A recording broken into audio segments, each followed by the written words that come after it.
The healthier your bone is, and this is especially for women, the healthier your bone is, the longer you'll live, the stronger you'll be, the longer your muscles will stay healthy. And the longer we can keep muscle on our body, everybody's talking about longevity. It's all about how long muscles stick around. So once we start having muscle loss, or what we call sarcopenia, now we start to put ourselves on the negative side of longevity rather than the positive side of longevity.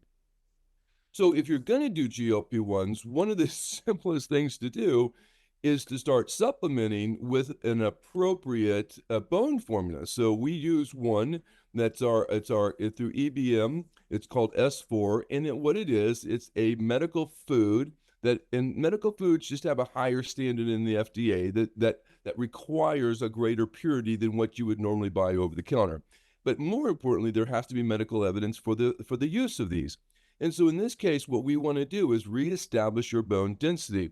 You get on to these GLP-1s and you start losing density, men and women, but women more importantly, pretty quickly. And that's also why we see this rapid muscle loss, because bone is what stabilizes the muscle. The stronger your bone is, the healthier and the stronger and the more density of muscle you'll retain.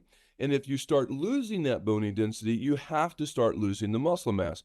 And the secondary effect of that is all these critical structures, tendons and ligaments and muscle, are all attaching to the bone. So the weaker the bone is, the weaker those structures become, and then you become more at risk for injuring ligaments and tendons and having bony injuries, or weakness of the muscles that are going to cause other injuries because of lack of muscular control for the activities that you want to do. I'm a win the simple kind of guy, right?